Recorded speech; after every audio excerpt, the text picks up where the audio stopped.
Hey guys, welcome to the show. Today's guest is my good friend Dave Lee from Those Geeks You Know. And if I may, we're doing big things over there thanks to Dave. There's so much to cover today. We just announced our new giveaway. Check out our YouTube for details, or check out the new GutsyMediaPodcast.com for everything you need to know about the show, including our announcements.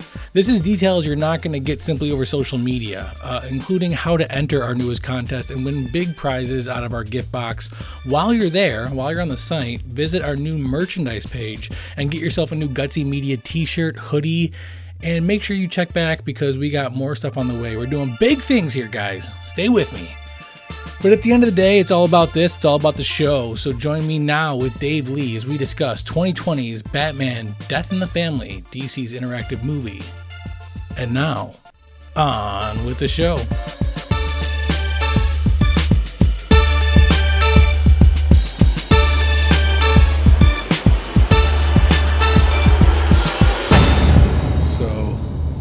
Thank you so much for doing this again. I'm always amazed when guests come back. They didn't ruin it the first time.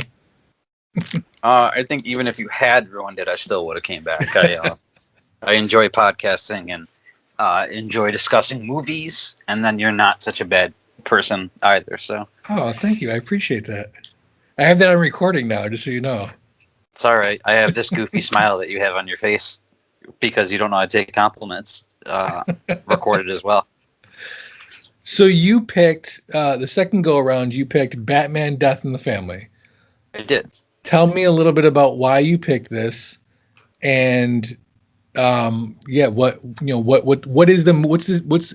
very distinctive about this movie that isn't normally one of the movies that we cover on the podcast. Well, I feel like it is one of the movies that we normally would cover on the podcast, but I like the DC animated universe. I think it's way better than Marvel's animated universe. It's the one area uniquely, besides maybe like actual comics, that can be argued too, but it's the one other media that DC is, I think, far and away better than Marvel and has been for a long, long time. And I think that this story was so unique and so cool at the time because of the ability for the fans to vote and kind of decide the ending, that it was one of the animated movies I really wanted to see. I mean, I want to see all of them, but when this one came out, I really, really, really wanted to see it. So it just made sense, like excuse to watch it, excuse to talk about it, and see how it went. Yeah, so I mean, this is a relatively new one. It came out in 2020, towards the end of 2020, and it really was a big thing for DC because, like you had mentioned, it's based on the 1988 comic book of the same name, Batman: Death in the Family. This is the outing of Jason Todd as Robin. He was the second Robin in the Batman legacy, and DC tried to do kind of a different thing with him. Rather than do the stereotypical Beaver family boy wonder, they went a little more edgy, I guess, is what they were trying to go for, but it wound up coming off to the fans as really kind of annoying. And Jason Todd was not very well liked as a Robin. So DC, really at the time in the late 80s, decided to do something that was kind of extreme. And they had the Joker essentially kidnap, tie up, and beat Jason Todd with a crowbar. And then the comic book ends with the building exploding, and you kind of had this choice where you could call one number to vote for Jason Todd to die and another number to vote for him to live. And I believe, and don't quote me on this, but I believe the vote ended up being like 51-49. Like, it was really on the edge, which, if you think about it, is pretty insane, because although he was disliked as a character, for the majority of the public to vote to kill off Robin was huge. But ultimately they do, and Robin, Jason Todd, dies, at least momentarily in the comic books, and becomes really the first big thing that Joker does, and has a lasting impact on Batman as a character.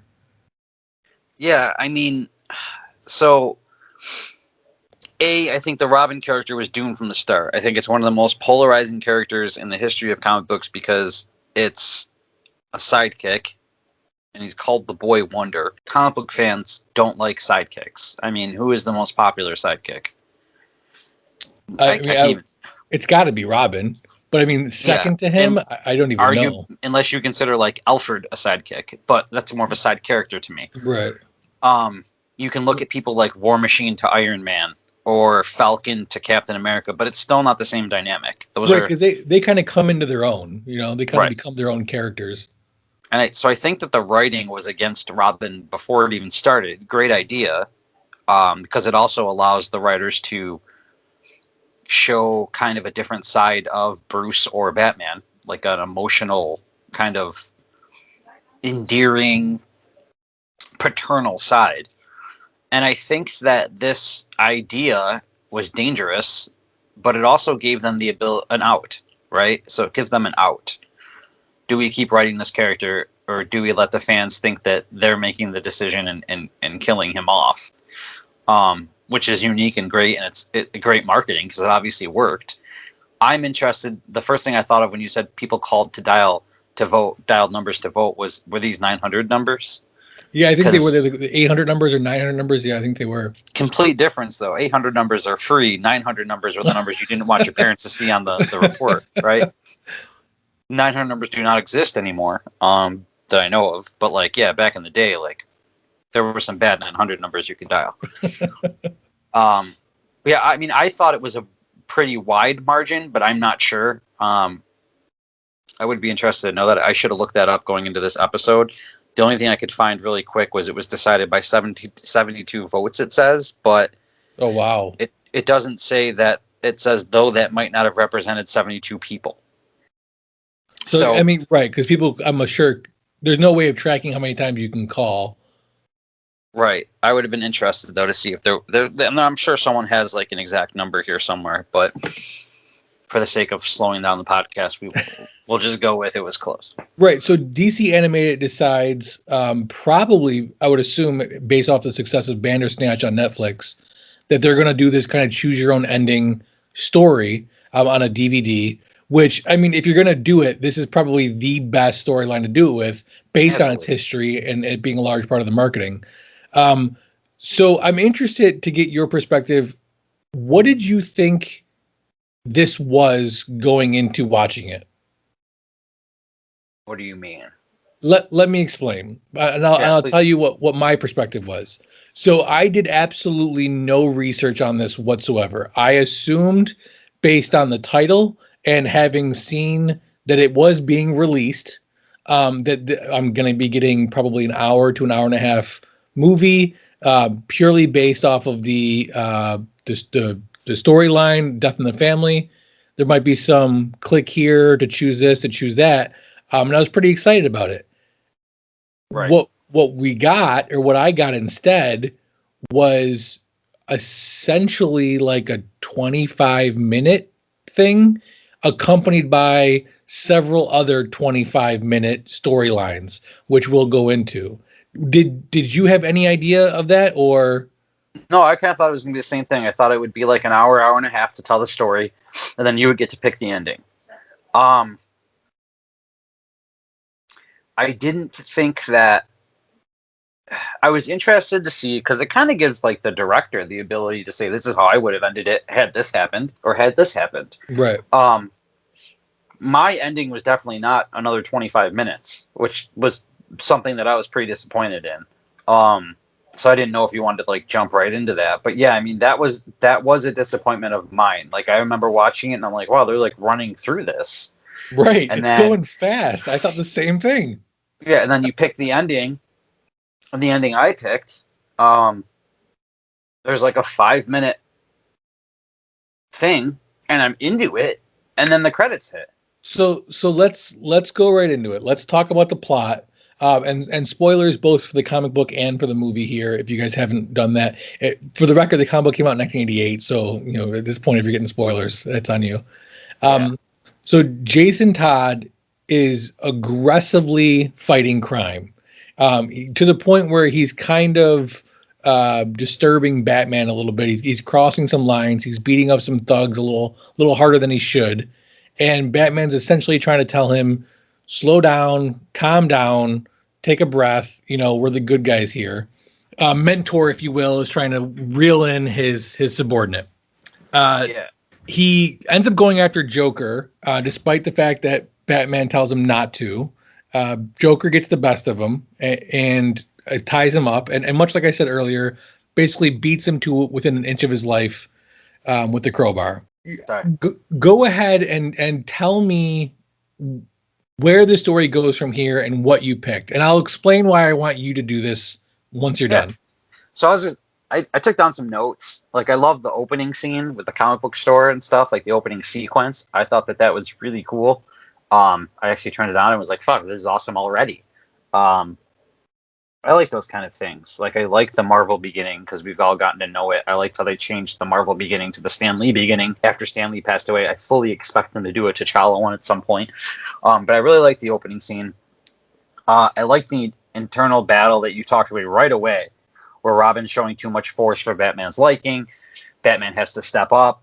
The fatherly battle, Batman even calls him son at one point, which I thought was interesting.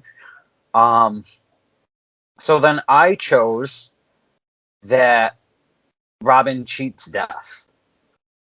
And Okay. I chose that because I did not think that you would. Okay, so you had the option to Robin dies. Right, or he doesn't, and you chose that he doesn't. Well, no, there was 3. Robin dies, Batman saves Robin, or Robin cheats death. Right, and you chose Robin cheats death. Yes. So go ahead. What happens if you pick that ending? So Robin survives, but he has like severe mental damage, lots of skin grafts, really bad injuries. He starts thinking that Batman is the villain and starts looking at things because of what happened to Dick Grayson and Barbara and how Batman could have prevented that, and he didn't. He ends up running away from Wayne Manor and starts actually killing criminals, like shooting violently and killing criminals. We see some of the who's who's of the Batman Rogues Gallery that Robin gets to and beats pretty badly or kills. Right, we get Riddler, Black Mask, and Cheetah. Yep. He even decapitates the Riddler. Like, he goes on a vicious rampage. Right, like, DC is not known for making child-friendly animated movies. So yes, right, there's lots of blood. I was surprised that he decapitates the Riddler. Like, I wrote that down. He then decides, I want revenge on Batman and the Joker. He gets approached from out of nowhere by Talia al Ghul. She has Damian, who is the daughter of Talia and Bruce. The son. Yeah, I wrote son, and I said daughter. The son of Talia and Bruce, who Bruce, I believe, thinks is dead, according to what Talia tells Robin. And then she offers the resources of the League to help Robin find and kill the Joker if he helps her raise Damian. Which is very interesting. So in the comic books, Damian actually eventually becomes Robin and is raised by Bruce. And while initially being, very aggressive in his own right, having been raised by the Talon for quite a long time, he slowly turns and is becoming more and more good, and really is the heir apparent to the Batman legacy. Although we now know in the next generation, it is not him. But so there's nothing else after that, correct?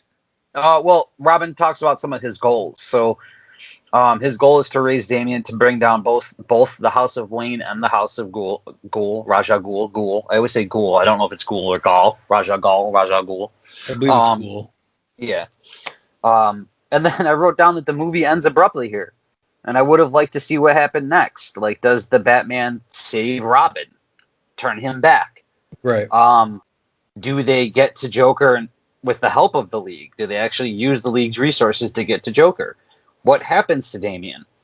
It would have been cool. And then I wrote, it would have been cool to see the creator essentially create his own comic book here.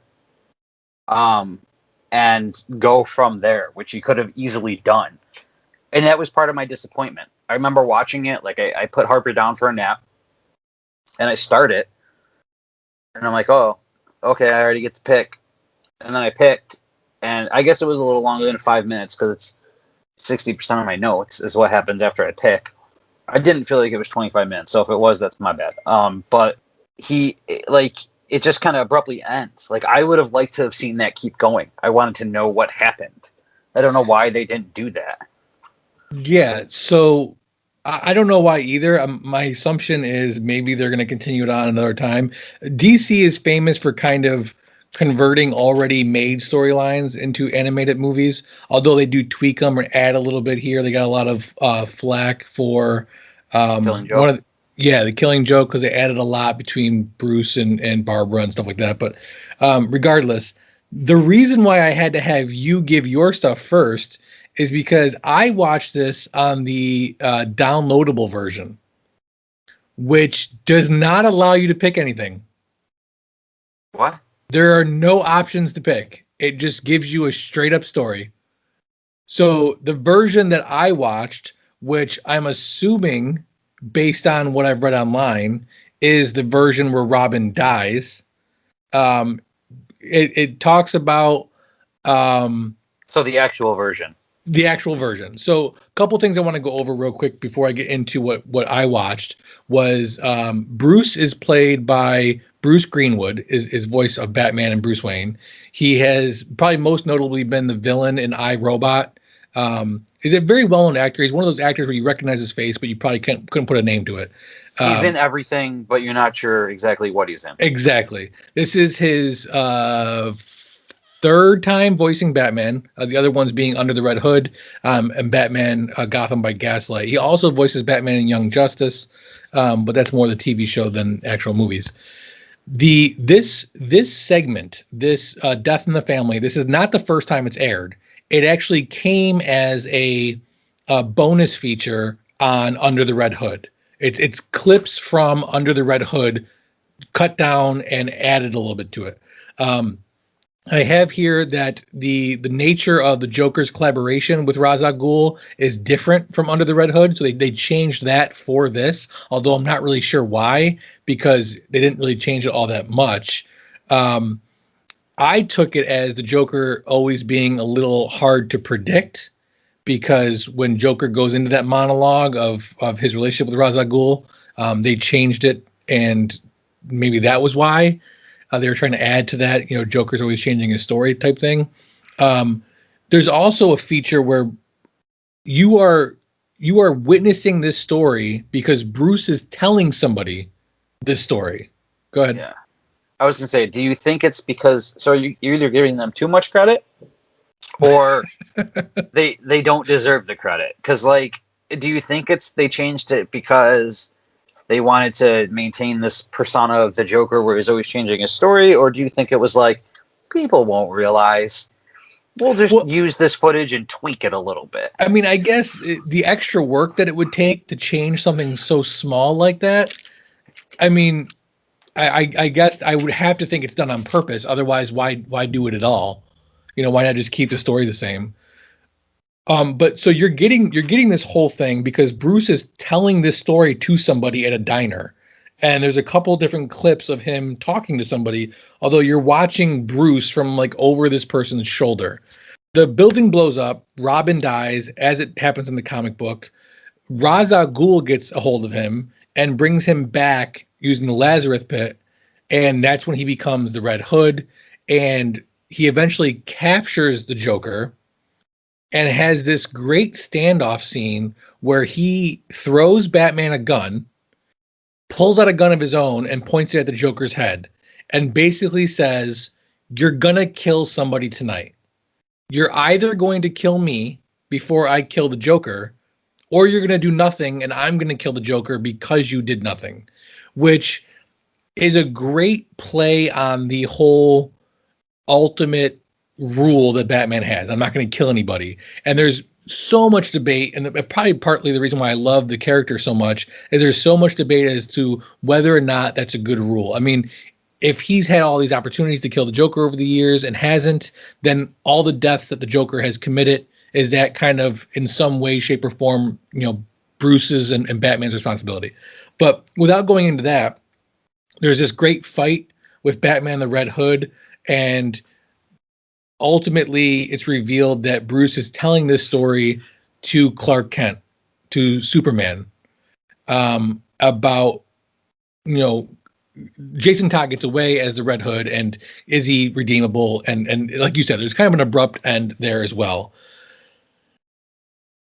But I'm with you. I'm watching this, and the movie ends, and I'm like, that was it? It's like 30 minutes, 35 minutes maybe? And then it goes into the other things. Did you watch the other things? No, I meant to, and I just did not have the time. Although it sounds like it would have been an extra like 15 minutes of my life. I wanted to go back and watch them, but I did not. So there are 4 additional stories that are told. All 4 of these stories with 3 endings. No.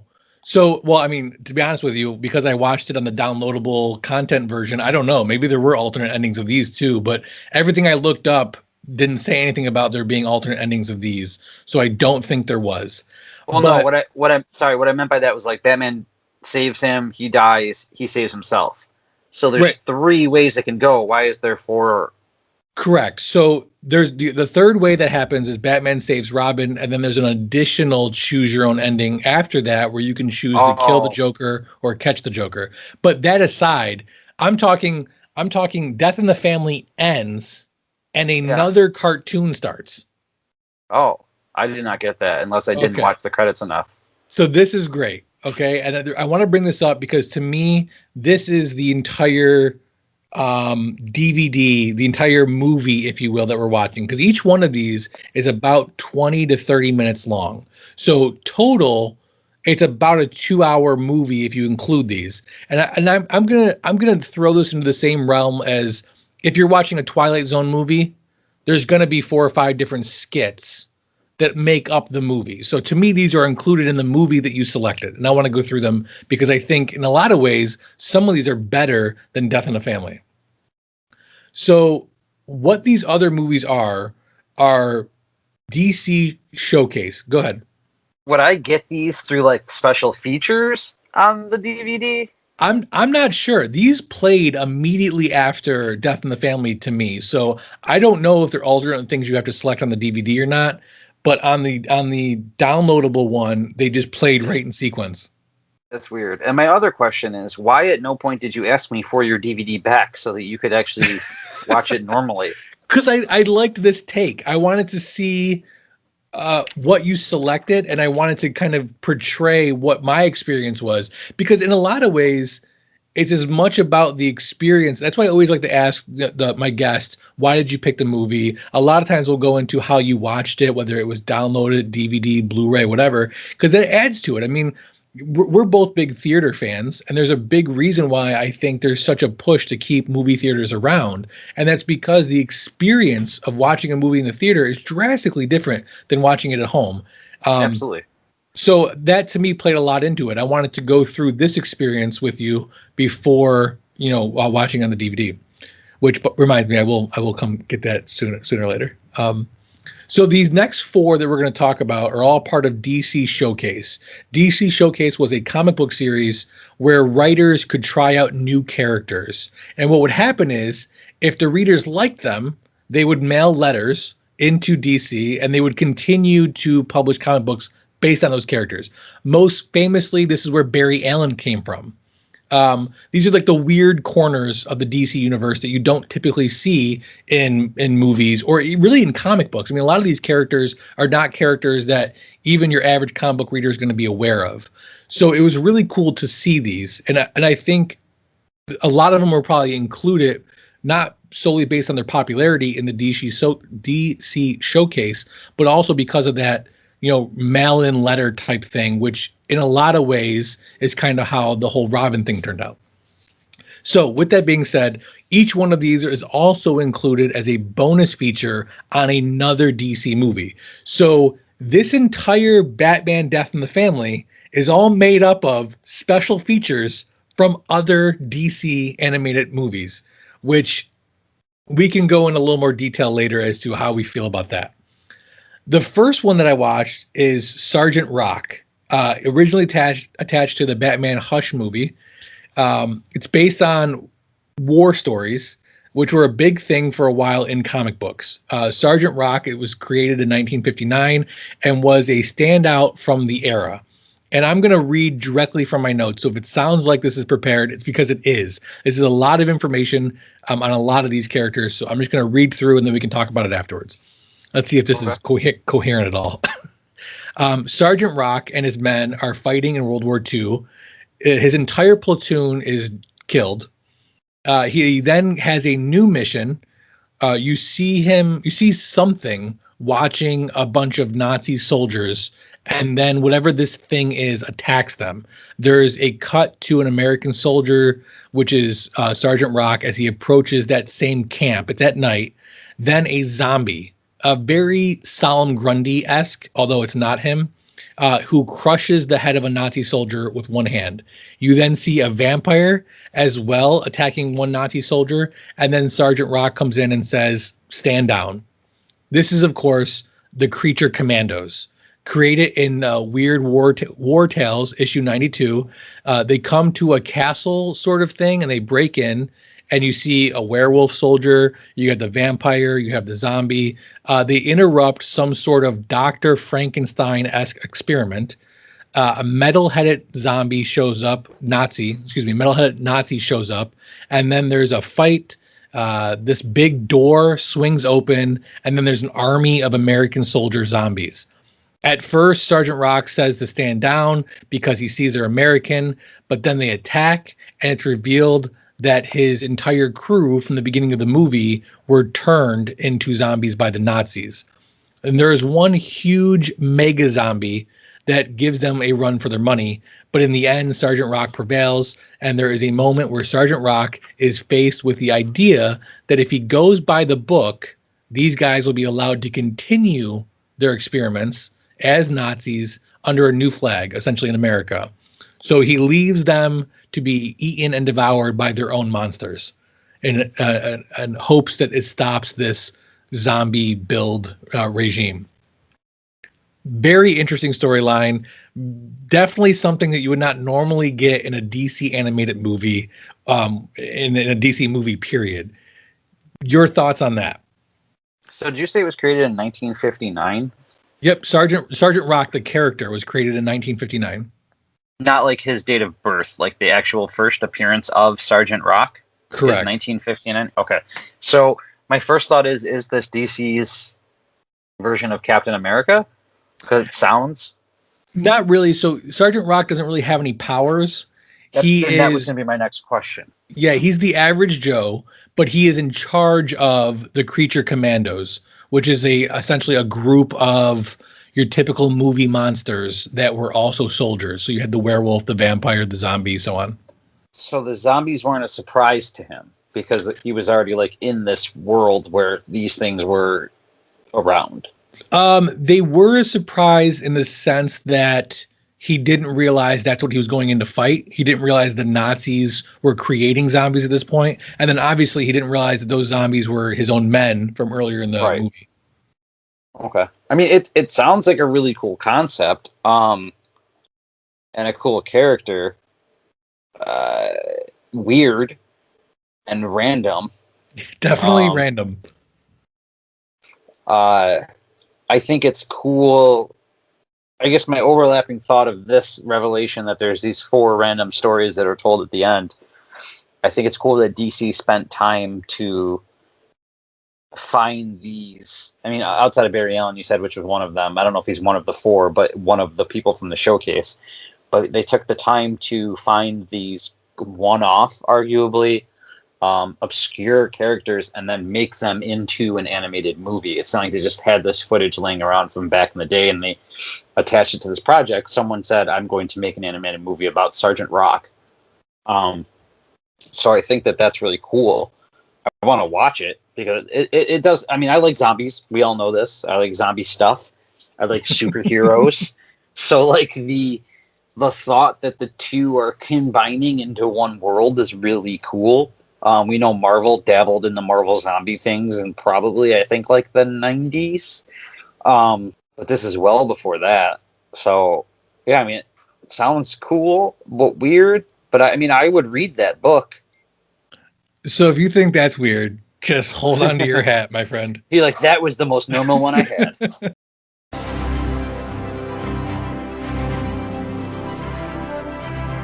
DFAT Comics is the publishing branch of Don'tForgetATowel.com, the only place to travel geekly. Focusing on creator-owned and independent titles like Hollowed, Pursuit of Plastic, and Fairy, and many more. DFAT Comics will be a mix of genres appealing to every kind of reader. Join the new source of comic book entertainment with DFAT Comics. So the next one that shows up is Adam Strange. Adam Strange, this whole segment is originally attached to the Justice League Dark Apocalypse Wars, which is the epitome of DC's animated story arc, if you will. Yeah, that makes sense. Adam Strange is a very odd character. It starts off with him fighting kind of a war with aliens on a distant planet. You're not given any backstory other than he flies with a jetpack. He's got very Rocket Man-esque armor with like the face shield and everything. He has a daughter and wife. The wife is killed pretty much in front of him, and the daughter is missing. By the aliens? Yeah, like an explosion. I don't really remember. I just remember that she dies. This beam comes out of the sky and essentially like follows Adam Strange until it hits him, and then it takes him. He's willingly going into this beam. It's the Zeta Beam. That's what they call it in the comic books. Although he doesn't really refer to it as a Zeta Beam really at any point in this mini story. And he's hoping that the Zeta Beam is going to take him to his daughter, who's missing. The Zeta Beam instead picks him up and takes him somewhere else. He doesn't get to choose where he goes. It's also worth noting that Adam Strange is a character from the Silver Age of comic books. He is taken to like an Alaskan type city, very snowy, although this is clearly not on Earth. All the characters seem human or human-esque, and he is basically dropped off here, and he thinks, just got to wait for the Zeta Beam to come back and get me. It then does a huge time jump. I would think at least 15 to 20 years, although it doesn't really tell you. He now has a full beard, long hair, and he's essentially the crazy man in the town, ramblings on the wall because he's trying to figure out how to get the Zeta Beam to come back to him. He's close to giving up. He needs to find his daughter. He is found by somebody and brought back to this remote village in the middle of the Arctic landscape. Reminds me very much of the village in the 30 Days of Night. Okay. With the vampires, you know what I'm talking about? Yeah, I own that movie. So he now spends his time trying to figure out how to get back. But as time passes without progress, he burns out and begins to become old, bitter, and lost. In the meantime, this place is being overrun by these alien creatures that have been woken up from underground based on some mining thing that they're doing. Very much like the creatures from Starship Troopers, long legs, kind of weird face. And they turn to Adam Strange to help them fight these creatures off. He sees a family in danger, just like his was in the last world, and decides to become the hero again. And he fights them off almost single-handedly. He puts his pack back on and his guns, and he's going crazy. The townspeople leave, and Adam Strange has to stay because of the Zeta Beam. So he fights off the aliens. The town people leave, and he decides, I'm going to stay here because this is where the Zeta Beam dropped me off, and this is where it's going to pick me back up. And almost as soon as everybody's out of sight, the Zeta Beam shows up and hits him, and he jumps into it with this renewed vigor and excitement, and then it stops. So you have no idea where he's going. Will he go back home? Will he find his daughter? Who knows? But that's the end of that story. So it kind of seems like the Zeta Beam is fate, and the Zeta Beam is bringing him to fight these alien uprisings in different worlds. This one, in my opinion, was definitely one of the weaker of the four because I feel like the more interesting story there is the Zeta Beam and who is Adam Strange and all that stuff. But it really doesn't go into detail about that. You just kind of Well, anything. for a large part of the story, you get this old drunk man who is crazy and then fights off some aliens. Which to me, and I don't know much about Adam Strange. I didn't do any research on him. But to me, it seems like the weaker part of his story, and I would have liked to have known more about the other aspects. Yeah, I think the real star of the story is the, like you said, the Zeta Beam. Is this like a Wanted storyline where it's run by a secret society, like the thing in Wanted? Like is this like a shield type organization that is just transporting him from place to place? Yeah, that one's weird. Like it seems to have potential, but in different aspects. Like I don't really care about what he does on these planets. I want to know why the Zeta Beam decides to bring him to these planets, and I want to know something made him go to the Zeta Beam. Like he could have gone away from the Zeta Beam in the original world that he was in, right? Yeah, I mean, I think he originally went to it because he was hoping that it would take him to his daughter. So again, why does he hope that? Is there some experience he has with the Zeta Beam before this where he, it helped him? And if so, then why does it suddenly turn on him? How much of the Zeta Beam does he understand? There's a lot of questions there, and I feel like the story could have been more involved to get me more hooked on the character. Whereas like the first one we talked about, with Sergeant Rock, I'm hooked. Yeah. I want to know more about him. I got like an introduction to the whole Creature Commandos. I want to know all about them. Here, I'm like, okay, whatever. Let's just move on, type thing. Yeah, it seems like they kind of dropped the ball there because, like you said, like there's a very interesting story to be told about him. Like, why is he fighting these aliens? Why does he make these decisions? And like we said, the Zeta Beam. Like, there needs to be more about the Zeta Beam. How is he doing research when he's in this town? Like he said, he's drawing on walls and stuff. Yeah, like, he's writing like formulas, like a mad scientist. But again, what are the formulas? How does he know them? How do they relate to the Zeta Beam? Nothing. You get nothing on that. Yeah, I mean, if they would have shown him like tapping into some alien internet or something to figure out about the Zeta Beam, you know what I mean? Like something. Yeah, that's weird. That one's weird. So I'm gonna skip over the third one that I watched because I want to do that one last, and I'm gonna talk first about the last one that I watched. The last one is The Phantom Stranger. This one was originally attached to Superman: The Red Sun, and I initially, when I saw this, I was like, "Oh, I know the Phantom Stranger." Thinking in my head, I was confusing them with the Gentleman Ghost. If you ever watched, Batman: Brave and the Bold. Yeah, well, I know a little bit about that, but not a ton. If you haven't watched Batman: Brave and the Bold, definitely watch it, especially if you got kids. It is a great show to introduce young ones, 4 to 7 years old, to Batman. There's no cursing, very friendly storylines, and they're really good. And the best thing about it is they really dive into a lot of the fringe of the rogues gallery because it doesn't take itself too seriously. So I highly recommend that. But they dive into one of the characters in his rogue gallery called the Gentleman Ghost, which I won't go into detail here, but I just want to bring that up because I confused the Gentleman Ghost with the Phantom Stranger. So with that being said, this one starts off very Scooby-Doo-esque. You got a group of kids driving in a van. It's in the 60s. You see the stranger, the Phantom Stranger in the middle of the road. He is created in 1952, and he got his own series for a little while from 1969 to 1976. Very Twilight Zone-y. He's kind of standing in the middle of the road on his own, and he appears to be outside of the story for a second.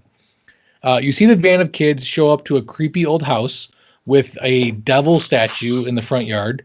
One of the girls stays outside to have a cigarette, and the others go in to meet a stranger who you don't know who this person is. While she's outside having a cigarette, she meets the Phantom Stranger, who tells her that the man that they are here to see is not as great as the rest of the group thinks. So she then goes inside anyway, and you meet Seth, who is this kind of cult-like leader. He shows up with some magic, and he starts talking to them about being lost and needing to discover yourself. You definitely get the sense of like the 60s cult, maybe Charles Manson, but this guy seems a little more straight-laced. There's a weird dance sequence, like very psychedelic, very 70s, where all the characters are dancing. And while this is happening, Seth is walking around and marking everyone as his necklace is glowing. And he appears to be kind of sucking the life out of each person until our young smoker is the last one left. He is right about to. Go ahead. What makes you like what is happening with the sucking of the life? Like, do they get older? Do they die? Is there like a life force that is shown going into is it like an amulet? Like, absolutely. So all of that. He literally looks like he is sucking the cloud of smoke out of their mouth, and they shrivel up and fall to the ground as like mummified corpses. So he's literally sucking the life force out of them. So he gets down to the last one. As he is about to suck the life out of her, the Phantom Stranger shows up and saves her. Seth and the Phantom Stranger have this battle where Seth, the bad guy, is saved by the girl because she's confused as to who is good and who is bad. Seth gets ready to drain the life out of the Phantom Stranger, and during their bantering, she realizes that Seth is the real bad guy. She then fakes that she's really into him and his power, and then gets really close to him and rips off his necklace and slams it on the ground and essentially destroys him in one fell swoop. And her and the Phantom Stranger more or less part ways, and that's the end. So this one sounds like the worst one to me. And the reason I say that is because it doesn't appear, it sounds like the Phantom Stranger is in his own movie less time than Christian Bale spends as Batman in the Dark Knight trilogy. Like, it sounds like he's in this movie for 2 minutes. The real hero is the smoker, which is a weird flex completely. And the main character is Seth. Not the Phantom Stranger. Yeah, I mean, you're not terribly wrong, but honestly, that's part of what I liked about it. I like that the character, the superhero, if you will, wasn't at the forefront of the story, and I kind of got this vibe from him that he was kind of like a watcher. Like, I get involved when I need to, but for the most part, I'm just here to watch and observe. This was never stated at any point in the story, but I got the sense that he'd been around for like eons, and that maybe he was cursed or some sort of tormented soul, because he does have this ability to kind of like appear and disappear at will. Which again, none of that's said. It's just kind of alluded to. You got all of that from the few minutes that he's in the. It just like, I feel like I'm missing something. Like, it sounds like he swoops in, and for a few minutes he's in the movie, and they fight, and maybe he does some cool stuff. I don't really know if he has some powers or something, but like, he doesn't even defeat the villain, right? And I'm okay with not having a backstory on him, as far as like not knowing what he does and it being open to interpretation. But like, I don't know, if I'm watching something called The Phantom Stranger, I kind of want to see the Phantom Stranger, or like know a little bit more about the Phantom Stranger. And it just, I don't know, I feel like this one to me would irritate me. While Seth sounds like a cool character and a cool villain, kind of cookie cutter, I feel like we've seen that type of sucking the life force out of, and like the some form of like amulet or something that grants power and stuff like that. Yeah, I don't know. It seems very weird to me. I haven't seen these, so like, maybe his actions gave you all of your thoughts on him being a watcher and cursed and around for a while.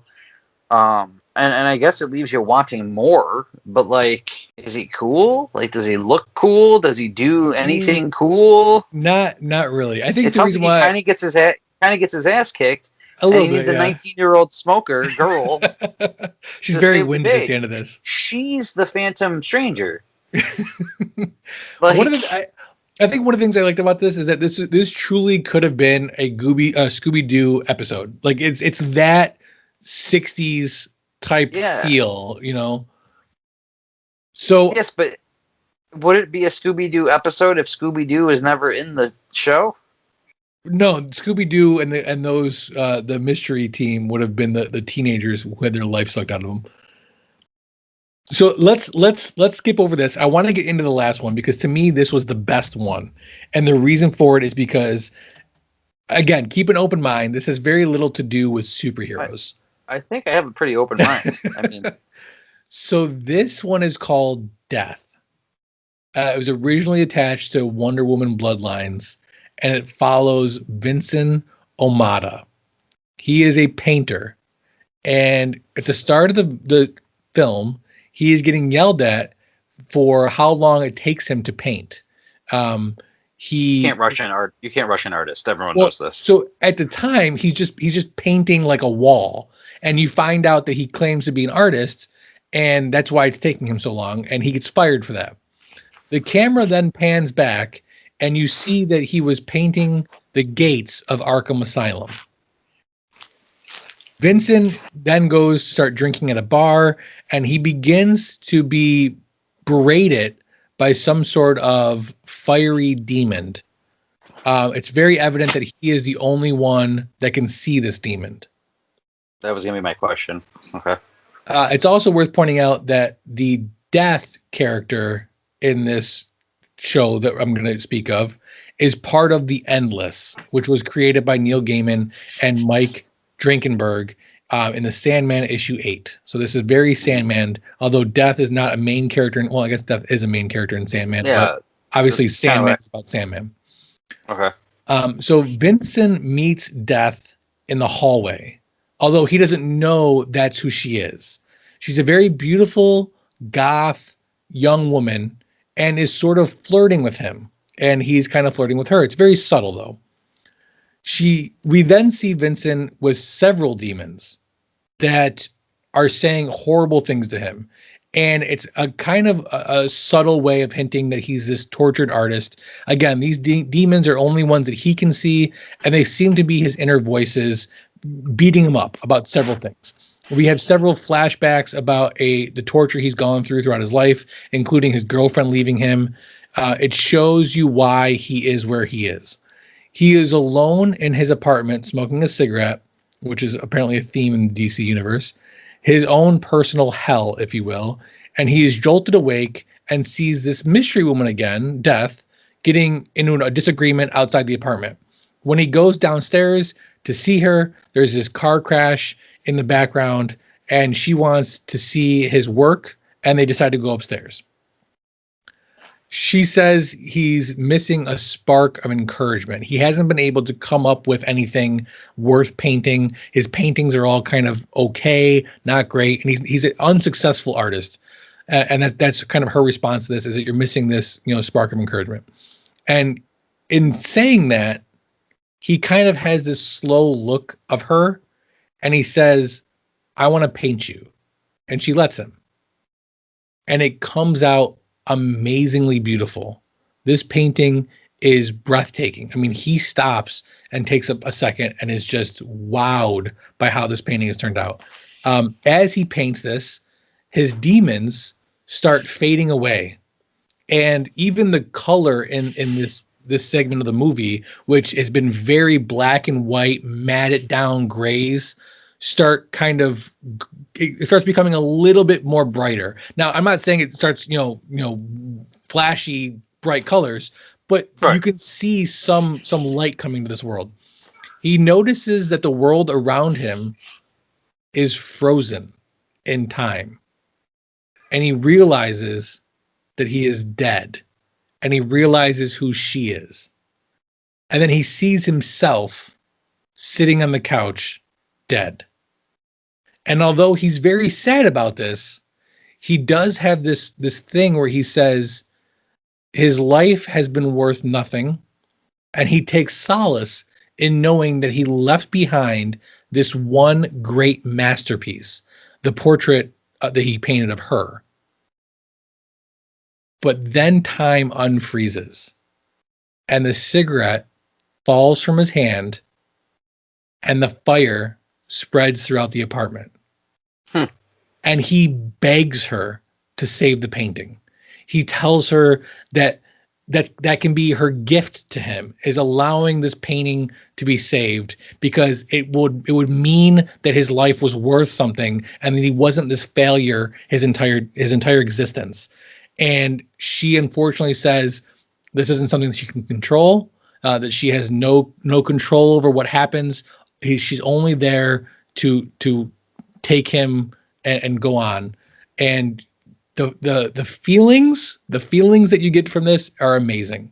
And then the final scene are the firefighters coming up into the apartment. The apartment is ash and soot, and they are shocked because inside of this ash and soot apartment is this perfect, untouched painting. Okay. So I can tell why it's your favorite right off the bat, because it's matted grays and black and white and kind of noir. But yeah, I think that truly encapsulates most stories you hear about artists, right? Like, they're kind of tortured souls. They're always waiting for that one inspiration, for that one idea, and as long as they leave behind something that can be considered kind of like a legacy, they're good. They're usually like depressed, and I mean, you don't meet a whole lot of really happy artists. Think about throughout history, like Van Gogh and all those guys were all fucked up. Like, did you ever read any of the Sandman comic books? No, I'm familiar with them from doing some research on them and seeing some things about some of the characters. I know they're supposed to be very good. I was familiar with Death, and I was wondering if it was going to tie into the Sandman world at all. But no, and it sounds like from you describing it that it does a good job in cascading like feeling and emotion and things like that out of people. This short, which is tough to do. I had a feeling the painting was going to be okay, because again, like, that's all artists care about, is leaving behind like a legacy. Even like filmmaking, you know what I mean? Like, all those people that are, I've always said, and this is kind of off topic, but I've always said that like the reason that Michael Jackson is a weirdo and things like that is because when your brain is so advanced in something, it has to be behind in something else. Van Gogh chopped his ear off, and Van Gogh lived in like a mental institution too, right? He's the one that lived in the mental institution. Yeah, that's like the Starry Night and the cafe. Wasn't Beethoven deaf? Probably, that makes sense, but. Like, yeah, I just feel like a lot of times in life there's that trade-off where or maybe nowadays it could be attributed to being like kind of Asperger-y or something like that, where like you're so far advanced in something that your brain is behind in other things. But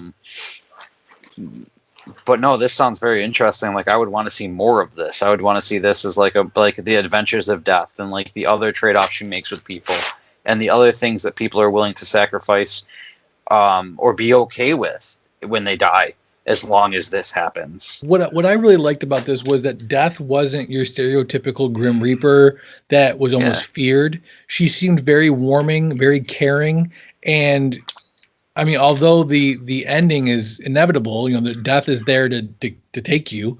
You really got the sense that it was not a horrible bad thing, especially with his demons fading away. You really got, everybody says, when they die, they're at peace now. They're at peace. It's like, wow, he really is at peace. He's no longer being tormented. So with that being said, I want to address the 3 questions.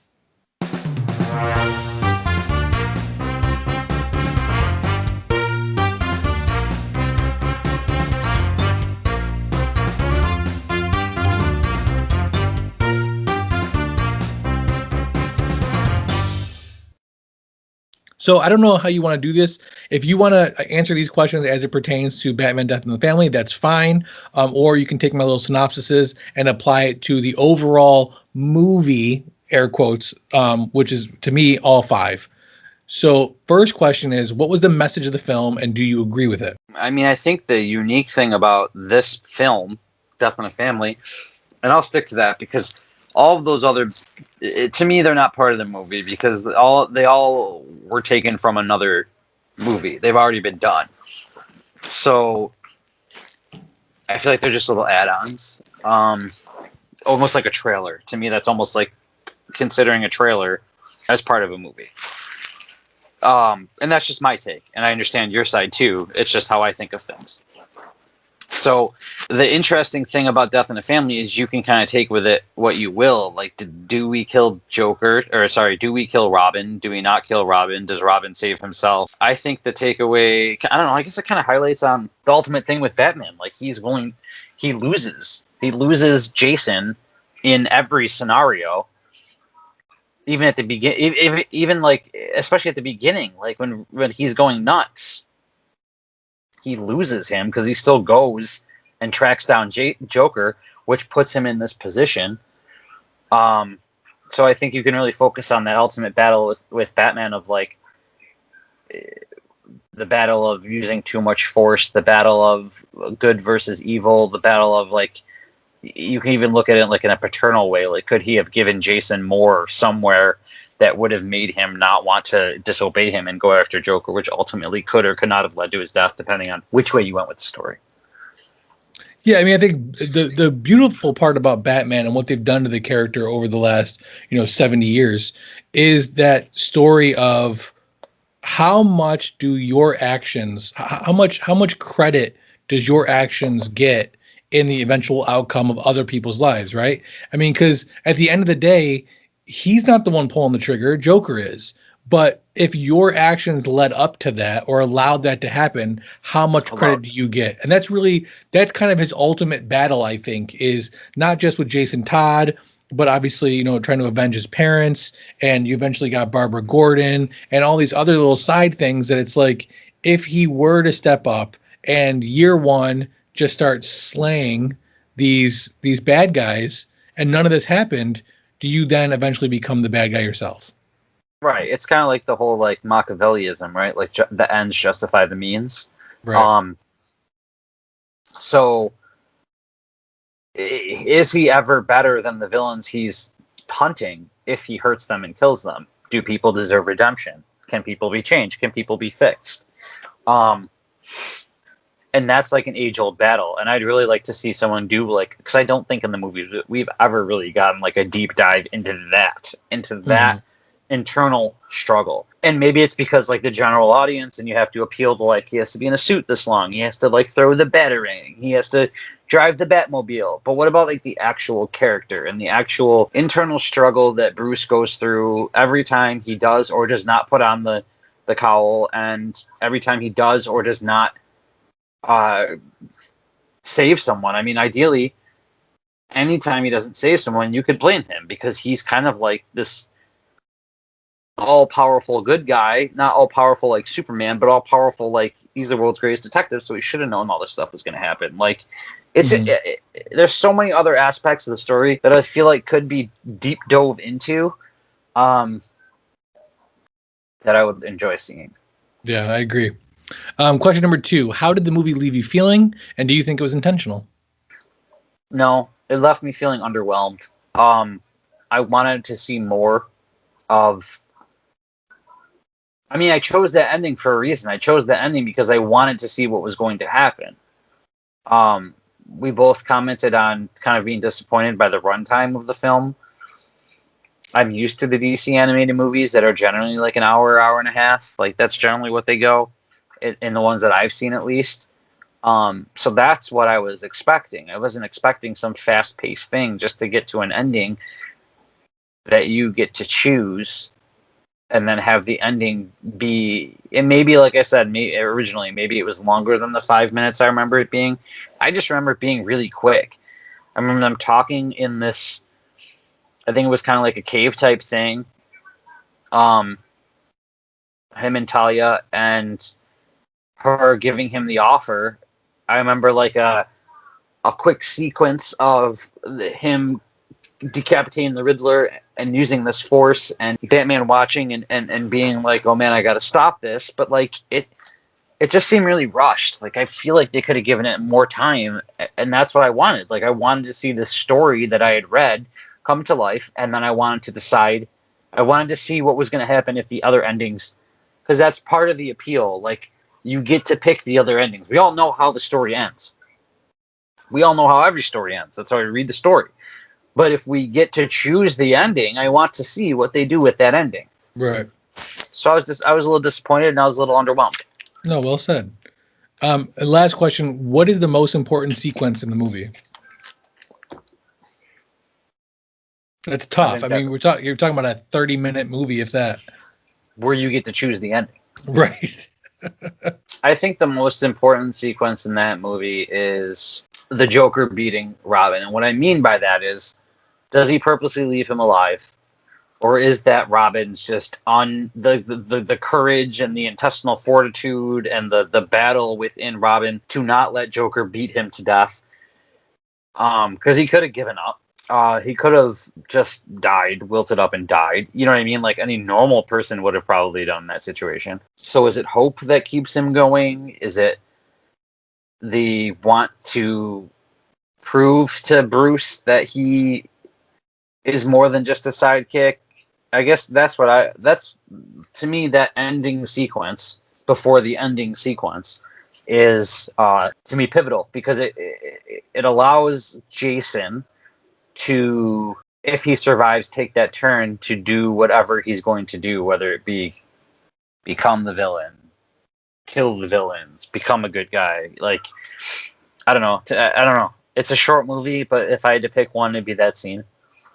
Yeah, I mean, it is so hard to pick one, because the initial couple minutes are kind of real choppy cut scenes, and then obviously you have the extended warehouse scene where Joker's there, and then even after you pick, or at least after the cut that I got, it's still kind of cutty scenes and no real extended scenes. So I would agree with you. It'd have to be that only by default, really. Right. So I mean, that I guess that kind of sums up. I mean, the ultimate question here is: was that a good movie? What are your thoughts? 0 to 10. 5. There were things that I really liked about it. I liked the humanization of Bruce with like the paternal side. I liked that struggle. I liked that Joker was fucking unrelentless and just beating the shit out of Robin, both to beat the shit out of him and to piss off Batman. Like I liked parts of it. I even liked what happened with the ending I picked. I liked that Talia came out and that Damian was involved and that Jason lost his shit and was killing villains and decapitating the Riddler and things like that. I just wanted to see more. So I guess Right. I can't say I didn't like it, because I wouldn't have wanted to see more if I didn't like it. I would have been waiting for it to end, like Batman vs Superman or Justice League. So yeah, I mean, I guess a 5, because I feel like the potential was there to do so much more. Yet you mentioned DC typically tells stories the way they're told. Right. So maybe they were afraid to do more. Let the director kind of tell his side. I now that I'm thinking about it, like maybe what they should have done is gotten like 3 comic book writers and said, "You do this take, you do this take, you do this take," and filmed that. Yeah, I mean that plays in my opinion. I think Marvel's Elseworld or What If that's coming up is going to really highlight hopefully really highlight to these two conglomerates that's a road that you can drive down in every direction. I mean, and I speak for myself, but I think I speak for a lot of people when I say, as a comic book reader, I like the stories you've given me. And I would love to see these stories on the big screen, just as adaptations and seeing the actual walking, talking superhero. But on the same token, I have no issue with you telling me we're going to do this storyline, but we're going to change the ending. We're going to change this thing, not as part of continuity, but as just kind of a what if Elseworld type, let's see what happens. And that they missed an opportunity here to do that, I think. And I think that's the internal battle, right? Because like you'll have the comic book fandom that doesn't want them to touch their babies, that doesn't want them to change the story, that doesn't want them to. I mean, we get people freak out if a character is a different race or gender, let alone if a story is told differently. It's absolutely fucking ridiculous. But under the guise of this or the what if, but especially this, where you get to pick an ending that didn't happen, right? You had the ability to do this and get completely. What are people going to say? Like, what are people going to say? Like, no, I don't agree with that. Well, oh well, what I'm basing it off nothing. This is my thought. That's the key, I think. That the wrapping, the how you present it. I think if you present this is Captain America, but we're making her female, then it's ape shit. You changed my character. Don't do that. But if you present it as this is what if. This is the alternate version. I'm not hiding it. I'm telling you that I'm changing things. And I think you get a lot more buy-in that way. Ultimately, 0 to 10, I'd have to agree with you. I think 5 might be generous. I might go 4 on this if I'm strictly judging the Death in the Family segment of this. If I'm judging all 5 as a whole, I might bump that up to like a 6, maybe even a 7, because I really did like seeing some of these characters that I otherwise would have probably never known about. And I hope that they continue to do that type of thing. I hope they continue to do that in extended versions. Give me a Sergeant Rock, animated movie. Give me a Sandman animated movie. I'm really excited about the TV show. That's a whole nother topic. Let's dive into Guess That Tomato.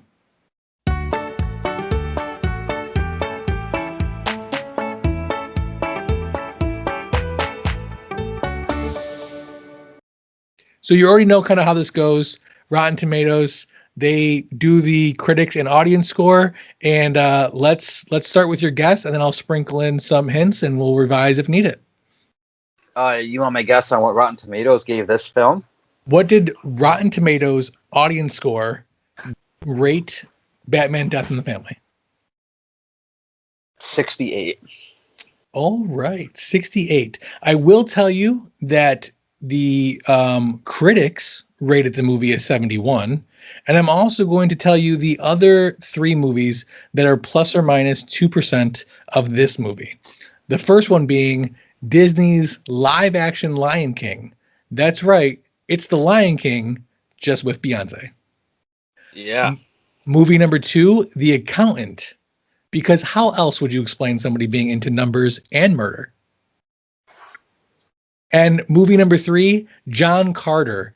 Disney's attempt at Star Wars before they owned Star Wars. Yeah. So I guess it's maybe like a 45 because John Carter got destroyed, I believe. So the audience rated Batman's Death in the Family 52. All right. So it's funny because you gave it 5 out of 10, and that's almost spot on to a 52. Yeah. Interesting.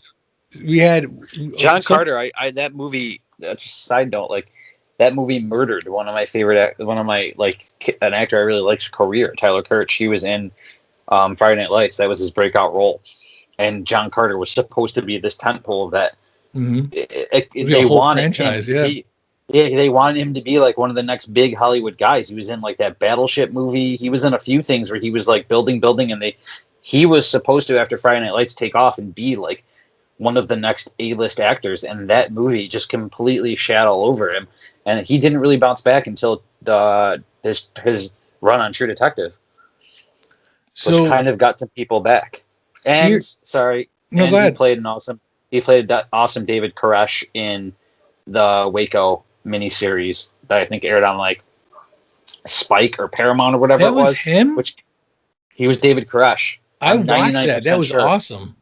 Yeah, I like that whole storyline. That's weird and very interesting.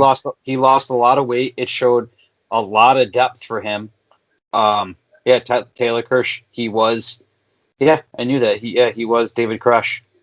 So one critic, positive critic, said a more natural fit than most recent forays into interactive shows, which I agree with. It's definitely a very natural fit for the interactive experience. But that's Another not the movie. That's the format. right. Another critic ironically said, "Reach out for the physical Blu-ray copy if you must, but avoid the digital format at all costs." That's Which funny. is probably because it's So not interactive. why would you even do that? I don't know. Honestly, I think this movie probably would have gotten higher praise had, in my opinion, the marketing not been so deceiving. And I don't know if it was done on purpose. I don't know if maybe I just didn't catch all the previews that I should have or known enough about it. Because in their defense, I didn't really. I really didn't look into the details of this movie other than I saw that it was titled Batman: Death in the Family. But Why to would you? know exactly, but to know after the fact that it was one of 5 different shorts, essentially, and that all of these had appeared on other Blu-rays as extras, I was really disappointed. And yeah, especially with the Even digital format. so, even on IMDb, if you're solely looking at this film on IMDb and going, I wonder if I'm gonna check this out. Let's look a little bit into it. The description is it's the first interactive animated DC movie. You get to decide Jason Todd's fate. Cool. There's a couple trailers. Runtime. What do you think they list the runtime as? Probably the full runtime, 2 hours. Hour 36 minutes. Yeah, which it definitely is not. It's not. So yeah, I mean the market. You're right. The marketing is abysmal for this. Yeah, it's disappointing. So as you know, it's a firm belief of the owners of Don't Forget a Towel that everybody geeks out on something. While it may not be movies and comic books, it might be killing your sidekick or otherwise resurrecting your long lost army buddies. So I've got to ask you, Dave, what is it you're geeking out on right now? Schitt's Creek. So I know we talked about this in some other podcasts. My wife and I are rifling through Schitt's Creek. She has not said my name correctly in the 2 months we've been watching Schitt's Creek. Where are you at? What episode? What season? I think we're in either season 4 or 5. Okay. So David's got Rose Apothecary. He's dating Patrick. Mm-hmm. Moira already filmed her movie. Okay, so I think you must be. So I'm on season 4, episode 5 or 6, and Okay. I don't think she's filmed a movie yet. So you might be ahead of me. All right, so right around there. Yeah, so it's pretty interesting. It's funny. It's really it's one of the. Sorry, go ahead. I was going to say I like the unconventional take on the characters, and what I mean by that is most sitcom characters have weird quirks and things that ultimately engulf the character. But in these characters, what you would think would be the weird quirk is really just kind of like David is a prime example. He is essentially a bisexual, rich white boy living in Arkansas or some southern, whatever. And really that's not even the main part of his character. Like it's not even like in the forefront. It's not the main part of the storylines. And I really like that a lot. And they don't force it. Exactly. Like they don't force the bisexual part, which is what I enjoy. It's one of the not just sorry, that sounded horrible. It's not that I just don't enjoy that they don't force the bisexual part. I enjoy that they don't focus on one aspect of the character and stress that. Right. They don't make it a single entity type character. Right. Right. What I enjoy is I think it's one of the smartest, wittiest shows I've ever watched. Literally every line has a punch in it, or at least 95% of them. And it just baffles my mind that this wasn't on like a major network. Yeah. It was on some small Canadian TV show.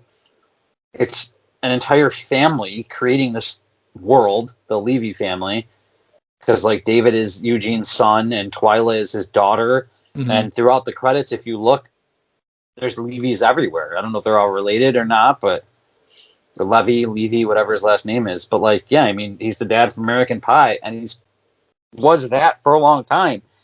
And now he's Johnny Rose. Like, yeah. And they are very different characters. He plays kind of a normal guy in this one. I think he's like really the only normal person in the family.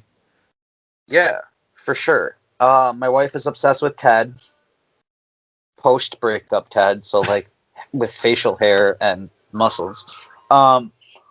But no, that's a great show. So besides that, the only other thing I'd be geeking on is Casey and I always joke about it. We're both oddly obsessed with trashy reality TV shows. I don't know why. Put one on and I will watch it. Not like good shit like The Bachelor. Like I want trashy shit. So like I watch or stupid shit. Like I'm obsessed with Jersey Shore. Or like I watched this thing on Netflix called The Bling Empire, which is all of these stupid rich Asian people in California. It sounds and now I'm really watching, trashy.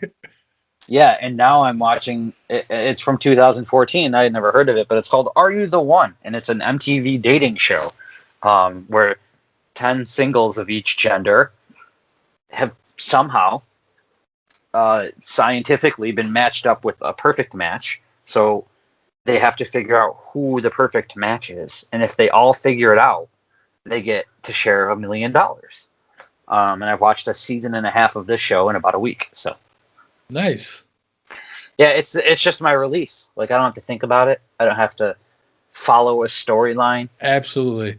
You got to have those shows. At the end of the day, I don't want to think too heavily about the TV show. I want something that plays on in the background while I stare at my phone, and I can look up every once in a while and not have to rewind 3 minutes to figure out what just happened. Right. And then there's sports. The Super Bowl is coming up. I just watched the Royal Rumble.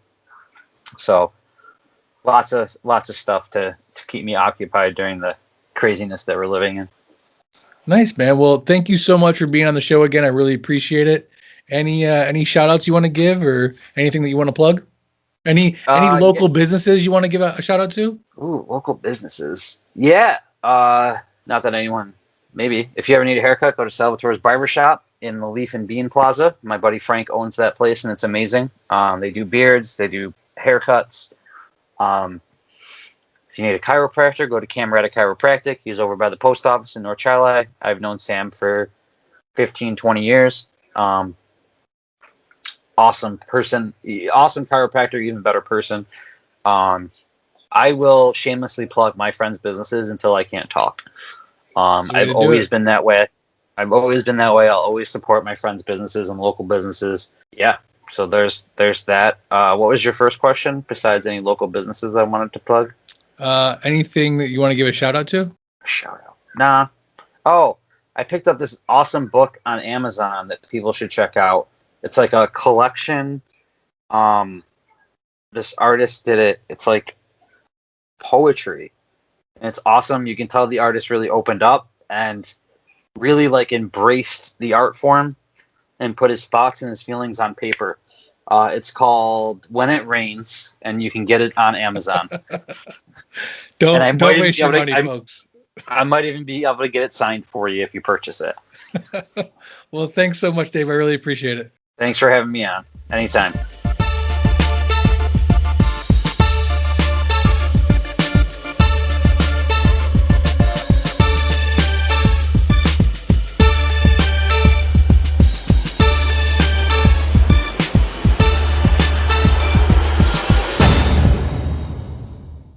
You've got Gutsy Media Podcast.